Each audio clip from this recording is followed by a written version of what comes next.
Exam tour देख रहे हैं। एक बात बता दें, थोड़ा सा ध्यानपूर्वक देखिएगा, बहुत सारे लोग इसको जान चुके होंगे, लेकिन जब कैलेंडर जारी किया गया था तो अच्छे अच्छे शिक्षक, बड़े बड़े शिक्षक बोल रहे थे कि अब भर्ती नहीं आएगी, लेकिन केवल एक एग्जाम टूर ऐसा चैनल था जो बता रहा था कि 1.5 लाख प्लस भर्ती दी जाएगी। इस बात को आप समझ लें। कल सुबह भी देखिएगा कई सारे लोग इस पर बवाल छेड़ दिए कि नहीं आएगी, लेकिन जब शिक्षा मंत्री बोलते हैं तो सभी लोग बोलने लगे कि आएगी। एक बात जरा आप समझिए, टीआरई 1, टीआरई 2, टीआरई 3 की बहाली हो रही है। यदि सभी सीटों पर बहाली की गई होती तो अभी तक बिहार के बच्चे एक भी नहीं बचते, लेकिन समस्या यह है कि इनको रोजगार देना ही नहीं है। ऐसा मैं क्यों कह रहा हूं, थोड़ा सा ध्यान दीजिएगा। टीआरई 1, टीआरई 2, टीआरई 3 की बहाली चल रही है, इसमें भी 87,774 पदों पर बहाली करना है, लेकिन इसमें कितना पद पर बहाल किया जाएगा ये आप बखूबी जानते हैं। टीआरई 2 में क्या टोटल सीट पर बहाली कर लिया गया था? नहीं। टीआरई 1 में टोटल सीट पर बहाली कर लिया गया था? नहीं। तो आप एक बात को, एक मुहिम में शामिल हो। मैं सभी शिक्षक से कहता हूं, आप नोटिस देते हैं, पेपर कट देते हैं और उस पर बीपीएससी का स्क्रीनशॉट लगाते हैं ताकि ज्यादा व्यू आपका आ जाए। आप लोग लगातार बड़े शिक्षक हैं, अच्छी बात है, लेकिन बच्चों को बलगराइए नहीं, बच्चे के साथ रहिए। कभी आप ये नोटिस बनाए हैं कि इतना बच्चे निष्कासित हो गया, उसका सीट जो खाली हुआ उसी वैकेंसी से भर दिया जाए? आप कभी नहीं बोल सकते हैं, क्योंकि आपको केवल व्यूअरशिप से मतलब है। इस बात को आप समझिए। बच्चे मुझे कमेंट करते हैं, मैं उनके साथ होता हूं, तो बच्चे को मेरा सहयोग करना चाहिए, ना कि वहां जाकर केवल और केवल वैकेंसी अपडेट देखना चाहिए। आप जरा सोचिए, वैकेंसी अपडेट देने से क्या होगा? बहुत सारे लोग हैं जो बीपीएससी का स्क्रीनशॉट लगाएंगे और लिखेंगे नया परिवर्तन। अरे बंधु, नया परिवर्तन क्या हुआ? जो आप नोटिस बांटते हैं वो नोटिस नहीं होता है, पेपर कट होता है, उस पर भी आप बीपीएससी का नोटिस लगाते हैं। दूसरी बात यह बता दिया जाए, आप कभी आज तक आवाज उठाए हैं कि 1 कैंडिडेट 1 रिजल्ट दिया जाए? आप कभी यह आवाज उठाए हैं कि टोटल सीट पर टोटल रिजल्ट दिया जाए? आप कभी ये आवाज उठाए हैं कि सभी सीट को पूरा पूरा भर लिया जाए? यदि एक भी, देखिए बात समझिए जरा, थोड़ा सा ध्यान दीजिए। एक बच्चा का यदि 5 जगह रिजल्ट होता है, बहुत लोग ये कह रहे हैं कि उसको बीपीएससी ये सोचती है कि कहीं एक, मान लीजिए 11 12 में नहीं ज्वाइन किया, 9 10 में ज्वाइन किया, मान लीजिए 9 10 में नहीं ज्वाइन किया, डीएलएड है तो 1 to 5 में किया, सब मानते हैं, तो कहीं एक ही जगह ना ज्वाइन किया, आप उसको 1 काउंट करिए ना। 5 जगह रिजल्ट हो, 4 जगह हो, 2 जगह हो, 3 जगह हो, उससे कोई लेना देना नहीं। आप उसको 1 काउंट कीजिए। एक ही सीट ना वो रखेगा, बाकी सीट तो खाली रह जाता है। तो आप ऐसा विचार करिए, शिक्षा विभाग ऐसा विचार करे, और विद्यार्थी ये विचार करे कि आपके साथ कौन है। विद्यार्थी ये जरूर सोचे कि आपके हित के लिए कौन है, उनके साथ आप जरूर जुड़े, इस बात को रखें। और सभी शिक्षक से, सभी सम्मानित शिक्षक से आप जहां पढ़ते हैं उनसे जरूर ये बात बोलिए कि कम 2 4 5 मुद्दा जो है कि आरक्षण को सही किया जाए। दिव्यांग का जो आरक्षण है उसमें दिव्यांग ही ले और बिहार के दिव्यांग ही रहे। महिला जो आरक्षण है उसमें बिहार के महिलाओं को ही आरक्षित मिले, बाकी को नहीं मिले। जो भी समस्या है, जैसे कई सारे आरटीआई मेरे पास आए हैं, उसको भी मैं बताऊंगा नेक्स्ट वीडियो में। उसमें देखिएगा आपका आंख का जो पट्टी है वह खुल जाएगा, किस तरीका से धांधली चल रहा है। बहाली हो रही है, अच्छी बात है, लेकिन यदि सही से हो जाए तो बिहार के बच्चे दर दर की जो ठोकर खा रहे हैं वह नहीं खाएंगे। मेरा थोड़ा सा बात कड़वा होता है लेकिन सच होता है। आप जरा बताइए, 1 साल में आप 4 भर्ती देते हैं और 10 साल तक कोई भर्ती नहीं देते हैं। जिसका 10 साल पहले जो तैयारी किया, 2 साल से जिसका छूट गया, 6 माह से छूट गया, क्यों ना आयु में छूट मिला जाए,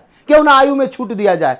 ये थोड़ा सा विचारणीय विषय है। इस पर आप अपने अपने शिक्षक जहां भी पढ़ते हैं, बिहार से बाहर के भी शिक्षक बनाते हैं, सभी लोग बनाते हैं, सम्मानित है, अच्छी बात है, बनाइए। लेकिन इस आवाज को आप क्यों नहीं उठाते हैं कि 1 कैंडिडेट 1 रिजल्ट दिया जाए? आप इस आवाज को क्यों नहीं उठाते हैं कि आयु में छूट दिया जाए? आप इस आवाज को क्यों नहीं उठाते हैं कि जो वेरिफिकेशन का प्रोसेस है उसमें कई सारी चीज में सुधार किया जाए, पहले ही अच्छा तरीका से वेरिफिकेशन कर लिया जाए, ताकि फिर से वह बच्चे बाहर ना हो। अगर टीआरई 1, टीआरई 2, टीआरई 3 में जो बच्चे बाहर होते हैं उनके जगह पर उसी वैकेंसी से सीट भरी जाए। इन सारी चीज को भी आप मांग रखिए। आप मांग नहीं रख रहे हैं, ये गलत बात है। केवल आप बिहार के बच्चे को या देश के बच्चे के साथ आप खड़ा नहीं होते हैं, केवल आप बोलते हैं और केवल आपका काम है व्यूअरशिप। ये मैं इसलिए कह रहा हूं, बहुत सारे लोग मेरे पास कॉल करेंगे, बहुत सारे शिक्षक मेरे से गुस्सा हो जाते हैं, लेकिन आप विद्यार्थी का डिमांड रखिए। मैं यही चाहता हूं, बस विद्यार्थी के साथ न्याय मिलेगा, मुझे खुद न्याय मिल जाएगा। यहां पे देखिए, उत्तर प्रदेश में अगले माह में 60,244 पदों पर पुलिस भर्ती की एग्जाम होगी। आप यहां पे देख सकते हैं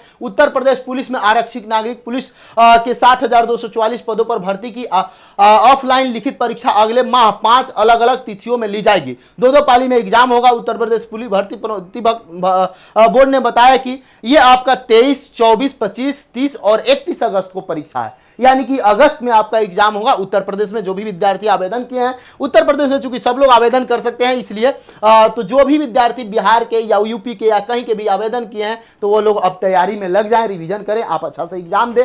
और मेरा सरकार से यही निवेदन है कि इस बार प्रयास किया जाए कि किसी भी प्रकार का कोई धांधली ना हो। यदि इस बार कोई धांधली करते हैं तो उनको कड़ी से कड़ी सजा देने का प्रयास करें ताकि विद्यार्थी को न्याय मिल सके। अब यहां पे आइएगा, कई सारा यहां पे देखिएगा, सुबह में 1,60,000 शिक्षकों की नियुक्ति होगी। अच्छी बात है। यहां पे हम अलग अलग डाटा लेकर आए, थोड़ा सा ध्यान दीजिएगा।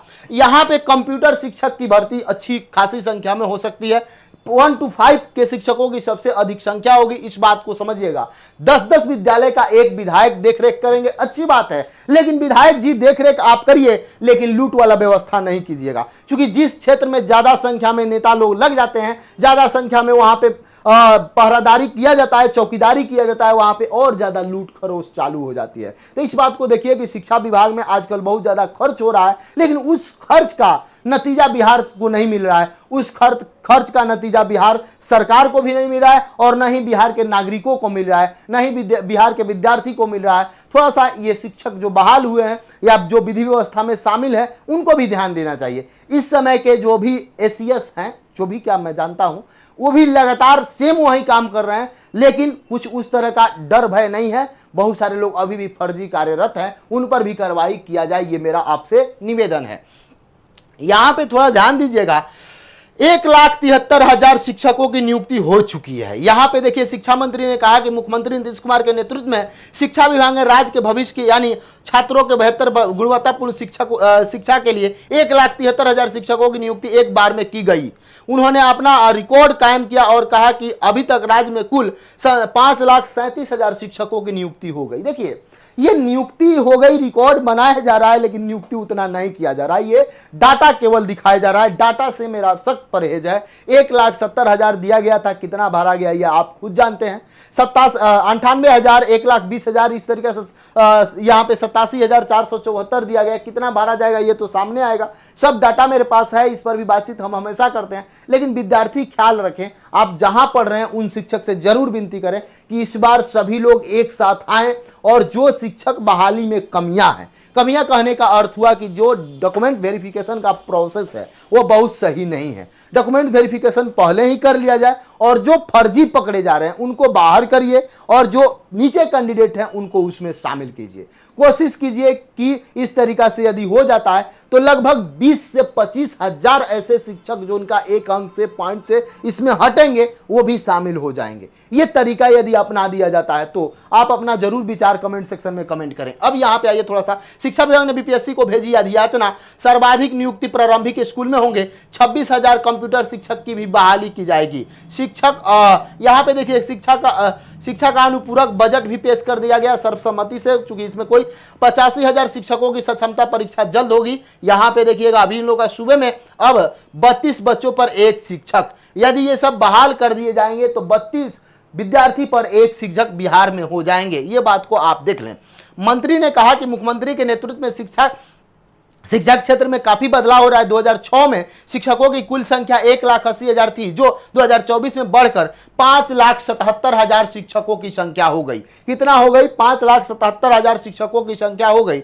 और उस दौरान 65 छात्रों पर एक शिक्षक हुआ करते थे, आज 32 छात्रों पर एक शिक्षक हो चुके हैं। सदन में अजय कुमार के प्रस्ताव के विरोध शिक्षा विभाग ने यहां पे बताया कि 10,391 करोड़ के अनुपूरक बजट को स्वीकार किया गया।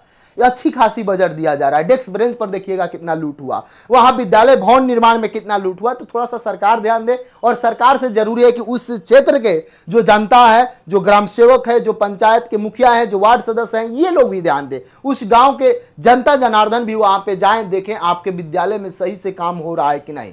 मेरा काम होता है सभी को जागृत करना और इसलिए मैं ये बार बार बोलता हूं, यदि आप चाहेंगे तो तो आपके यहाँ विद्यालय में बहुत सारा सुधार हो जाएगा। कई ऐसे गांव हैं जहां पे मैं देखा हूं वहां के विद्यालय में पहले से ही बहुत अच्छा सुधार है, वहां के लोग एक्टिव है। यदि आप एक्टिव रहिएगा तो आपके पंचायत में भी, आपके गांव में भी विद्यालय अच्छा हो जाएगा। ये आपके ऊपर है, यहाँ पे सब कुछ वही है। तो मेरा यही मानना है कि 1,60,000 जो दिया जा रहा है, अभी 87,774 पद है, उस टोटल पद भरा जाए, बस यही मांग है। 1 कैंडिडेट 1 रिजल्ट दिया जाए और टीआरई 4 में जो विद्यार्थी एज से छठे हैं उनको फिर एक बार मौका दिया जाए। अटेम्प्ट को लेकर, जो अटेम्प्ट है उसको तो 5 कर दिया गया, अब उसको अन अटेम्प्ट कर दिया जाए, अटेम्प्ट लिमिट ही हटा दिया जाए, ताकि कहीं भी इस तरीका से अटेम्प्ट नहीं है, यूपीएससी छोड़ दिया जाए। इन सारी चीज को सुधार किया जाए। और क्या आप सुधार चाहते हैं, आप कमेंट सेक्शन में जरूर कमेंट करें। जय हिंद।